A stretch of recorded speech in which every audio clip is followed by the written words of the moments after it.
حضرت ابو ہریرہ رضی اللہ تعالی عنہ روایت کر دیں کہ حضور نبی رحمت صلی اللہ تعالی علیہ وسلم نے ارشاد فرمایا کہ جانتے ہو مفلس کون ہے؟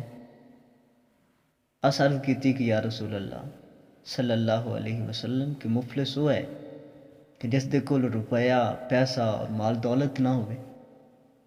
آپ نے فرمایا کہ نہیں، میری امت دے وچ مفلس وہ ہے جڑا قیامت والے دن نماز روزہ زکات وغیرہ دا ثواب لے کے آئے گا، مگر اس نے کسی نو گالی دیتی ہوئے گی، کسی دی غیبت کیتی ہوئے گی، کسی نو بلا وجہ قتل کیتا ہوئے گا، کسی تے ظلم کیتا ہوئے گا، کسی دا مال کھادا ہوئے گا۔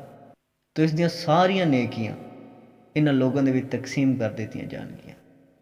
جب اس دی نیکیاں ختم ہو جان گیاں تو دوسریاں دے گناہ اس دے ذمے پائے جان گے اور اس نو جہنم دے وچ سٹ دیتا جائے گا۔ اس دن کی حالت ہو سی کہ جدوں ایک ایک نیکی نو لوگ ترسن گے، نیکی دی ان قدر نہیں ہے سانو۔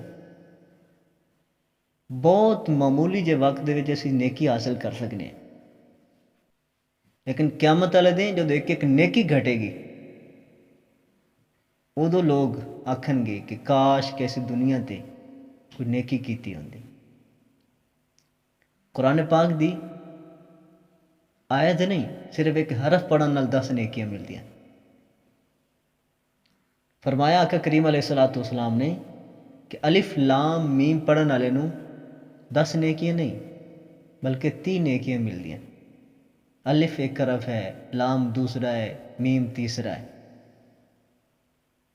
تو اسی طرح اس دنیا دے رہ کے نیکیاں کمانا بہت آسان ہے، لیکن دوسری گل اور دوسری بیماری ساڈے وچ یہ بھی ہے کہ ساڑیاں نیکیاں شیطان دے وسوسیاں تو خالی نہیں ہوندی۔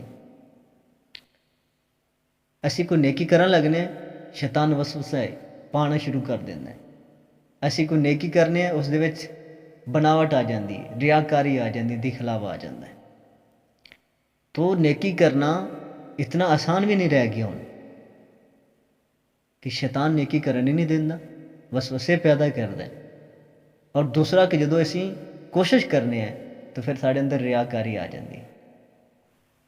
تو نیکی کرنا اتنا مشکل ہو گیا۔ اگر بالفرض کو نیکیاں بچا بھی لیاں تو کل قیامت والے دن کسی نال اگر زیادتی کیتی ہے، کسی دا دل دکھایا ہے، کسی نو تکلیف دیتی ہے، کسی نال بدتمیزی کیتی ہے، کسی نو گال کڈی ہے، کسی نال برا بولا ہے، تو یہ ساڑیاں نیکیاں انہاں دے نام اعمال دے وچ حضرت ابو ذر رضی اللہ تعالیٰ عنہ روایت کرتے ہیں۔ حضور نبی رحمت صلی اللہ تعالیٰ علیہ وسلم نے 2 بکریاں نو آپس دے وچ لڑدے ہوئے ویکھا تو فرمایا کہ ابو ذر پتہ ہے کہ ایسا کیوں کر رہی ہیں؟ تو میں عرض کی تھی کہ نہیں یا رسول اللہ۔ آقا کریم علیہ الصلوۃ والسلام نے فرمایا کہ اللہ تعالیٰ جانتا ہے کہ اس طرح کیوں کر رہی ہیں، اور فرمایا کہ قیامت والے دن انہاں دے درمیان فیصلہ کیتا جائے گا۔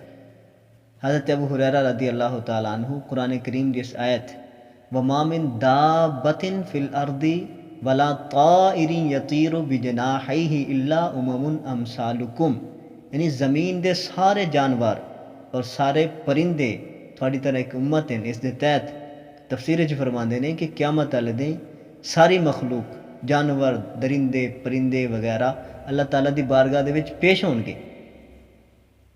اور انہاں دے درمیان انصاف کیتا جائے گا۔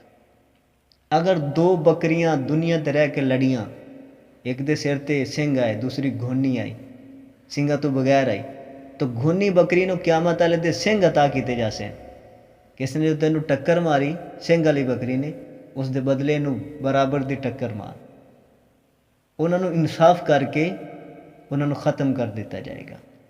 اس وقت کافر خواہش کرے گا کہ کاش کہ میں مٹی ہو جاندہ، کاش کہ میں جانور ہوندہ، کاش کہ میں نہ اٹھایا جاندہ، یا لیتنی کنت ترابا، کاش کہ میں مٹی ہوں۔